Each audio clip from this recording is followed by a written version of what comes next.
कि शारीरिक मानसिक आर्थिक परेशानियों से हैरान परेशान हम दोनों पति पत्नी एक पंडित जी के पास गए कि श्रीमान है कोई इन समस्याओं का समाधान।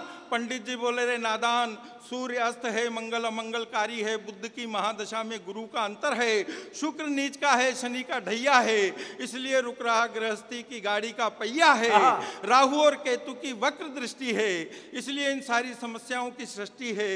इन सब समस्याओं के समाधान का एकमात्र उपाय है 1.25 महीने तक रोज नियमित रूप से महामृत्युंजय जप के जाप करवाओ। रोज सुबह सुबह 2 बेसन के लड्डू सफेद गाय को और 2 देसी घी में चुपड़ी हुई रोटी काले कुत्ते को खिलाओ। चौथे 5वें दिन झल्लाती हुई, दांत किटकिटाती हुई, बड़बड़ाती हुई मेरी धर्म पत्नी मेरे पास आई और बोली कि पूरे मोहल्ले के 4 चक्कर लगाए आई, न तो कुत्ता मिला और न गाई, घर गृहस्थी की कुछ तो जिम्मेदारियां आप भी संभालो। लड्डू मैंने खा लिए।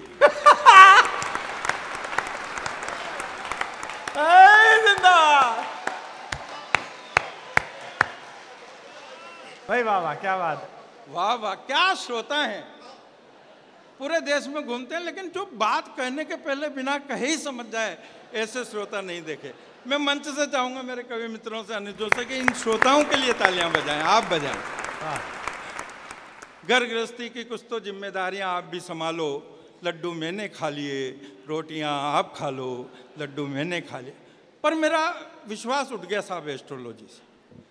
आप याद कीजिए वो फर्स्ट लॉकडाउन, मतलब घर से बाहर निकलना तो दूर, कमरे से बाहर नहीं निकल रहा आदमी, और पति पत्नी भी एक दूसरे कमरे में, साथ नहीं। अब आदमी उन दिनों आप और हम सब कर क्या रहे थे? 2 ही काम थे हमारे पास।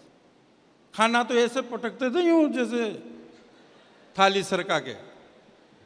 काम 2 ही थे, या तो टीवी देख रहे होते या नेट देख रहे होते।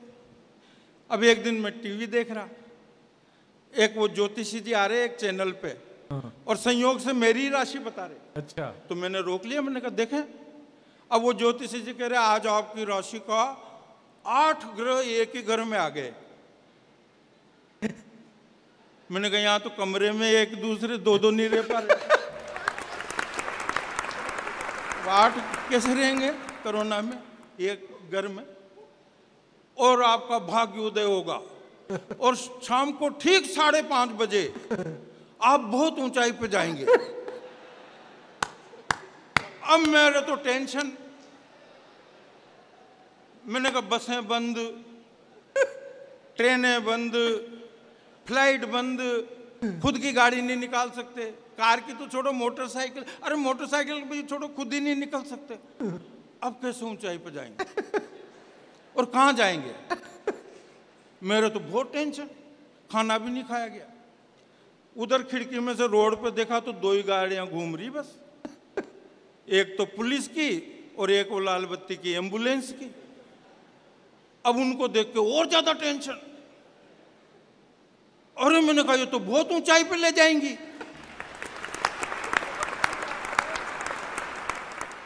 और ये तो ले ही जाती हैं, वापस थोड़ी लाती हैं।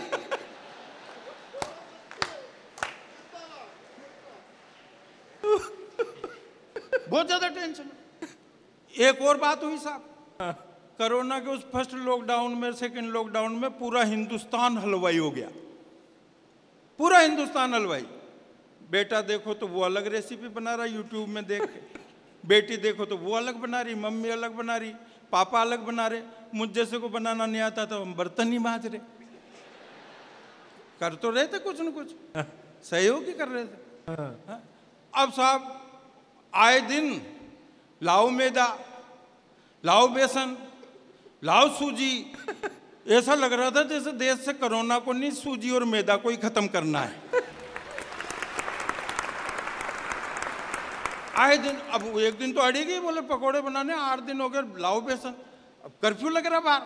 मैंने एक किराने वाले दोस्त को फ़ोन किया, मैंने कहा यार बैक डोर से दे दे।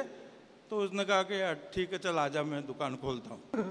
मैं गया गलियों में होके चोरी छिपे, उसने पीछे का शटर खोला आधा और बेसन तोल ही रहा था, उतने में पुलिस की गाड़ी आ गई।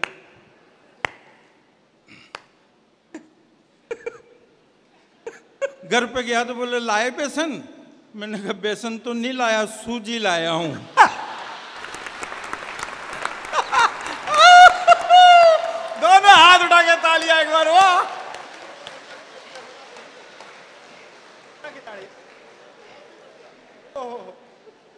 दिया है आज याद। 8 दिन बाद ही फिर लाओ बेसन, लाओ मैदा, लाओ सूजी, फिर परेशान। फिर मैंने उसको फोन किया, मैंने कहा यार सूजी पड़ी है क्या? वो बोला जिस दिन तू बेसन ले गया था ना उसी दिन से सूजी पड़ी है।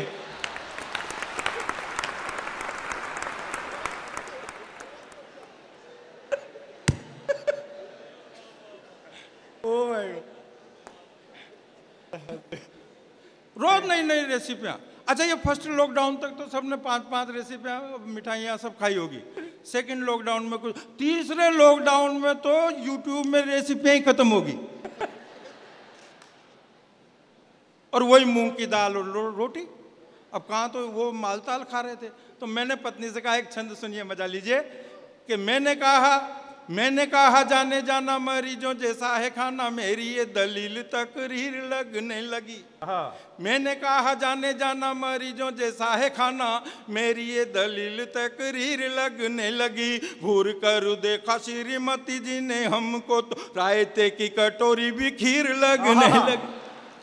घूर कर देखा श्रीमती जी ने हमको तो रायते की कटोरी भी खीर लगने लगी। जो भी बने जैसा बने चुपचाप खा लो भाई, बात बड़े बूढ़ों की नजीर लगने लगी। ओ बेलन को धार कर निकली किचन से तो तरकारी लौकी की पनीर लगने लगी। वाह।